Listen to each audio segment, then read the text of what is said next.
What is up, weather enthusiasts? I'm your host, Pat's Path Predictor. Let's get right into the weather. Now, today, we have an interview with a subscriber of mine known as Tvold. He is from Naples, Florida. He has agreed to join us today for an interview. But before we get to that, I want to make a quick update. The latest public advisory on Ian came out. It now is an 85-mile-per-hour hurricane, still rapidly intensifying as it is approaching Cuba. But with that being said, we're going to go ahead and start the interview. Tvold, how are you doing? I'm doing pretty good today. I'm pretty vigilant about this tropical cyclone, obviously, this hurricane, which could bring me some tropical wind. Looking forward to that. That'll be fun. I'm going to make a video.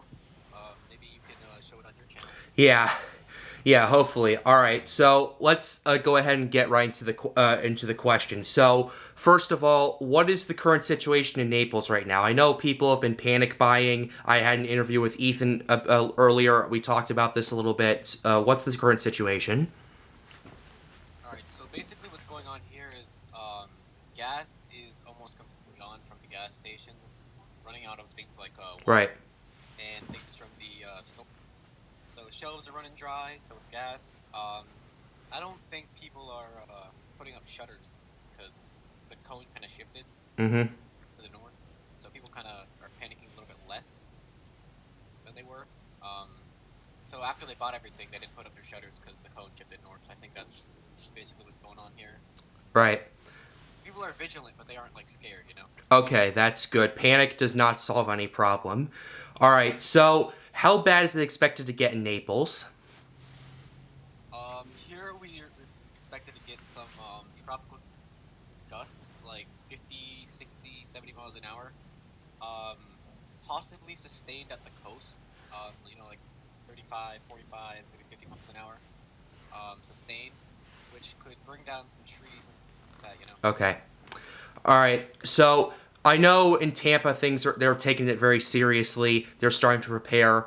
Have you guys started preparing in Naples at all?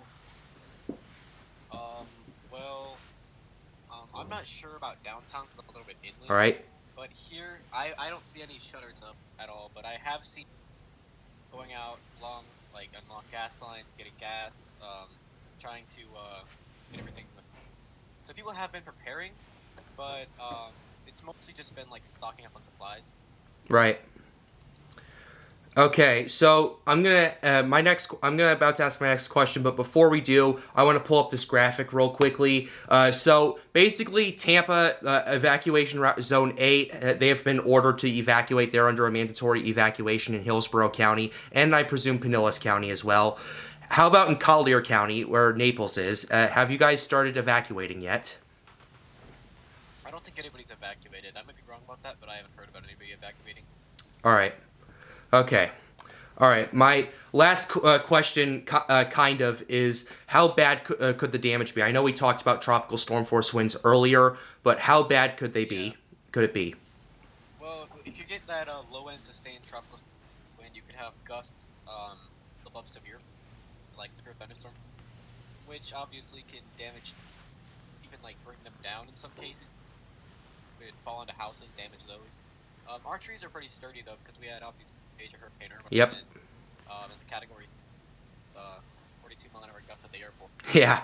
Which, Yeah. You're cutting out. You're cutting out a little bit. Oh, I'm sorry. Well, I'll hold my mic a little There bit you closer. go. All right, Yeah, this is a lot better. All right, so I'm just gonna reiterate what I said. So basically, we might have some trees down, maybe some damage to gutters, maybe a few shingles off some houses that are shingled. Mm-hmm. Maybe a little bit of damage to carports on mobile homes and things like that, but not expecting major structural damage. Or I said major structural damage unless a tree falls on somebody's house. But I doubt that any of the larger ones will because we had obviously major Hurricane Irma, which caused a 142 mile an hour gust at the airport, which brought down a lot of the weaker trees. Mm-hmm. Yeah. So I think that overall the damage won't be too bad, but we might have some minor damage here. All right. Yeah. I remember Irma. That was 5 years ago. 5 years ago, back in 2017. It was a crazy storm. Yeah. Oh, yeah, I was in the right front quadrant in the Everglades, in a little house. Yeah, like how bad were the winds when that happened? Oh my god, they were crazy. We definitely got into some mesovorticity action there at that house. Jeez. Definitely. Yeah, there was a lot of defoliation on the trees, and we had a window blow in. Wow. Did you guys made it out okay, right? Yeah, but that property was pretty much destroyed. That was because my mom and dad lived Right. separate. That was my dad's Right. house, and he had to leave because of that. This house that I'm at right now probably had 130, 140 mile an hour gusts at this location, Oh. and we had we sustained a hole in the roof, and no windows blown out because we actually boarded up this house. Right.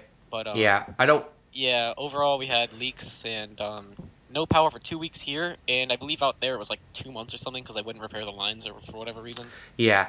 All right. I don't want to get too sidetracked about that. I do appreciate you talking about that a little bit, but the reason I Yeah, bring thank up Irma is because I've noticed the cone has shifted quite a bit east since yesterday. It was expected to hit near the Panhandle. Now it's just off the coast of Tampa. If that cone continues to shift to the east, potentially towards Cape Coral or those areas, what will you do? I'll probably put up some shutters just in case. Right. That's what I'll do. Okay. All right. So that's pretty much all the questions we have. Oh, actually, I'm sorry to interrupt you, but I have another thing. I Oh, wanna go right mention. ahead. There's actually an almost dead tree in my backyard Oh. that I'll probably want to cut down.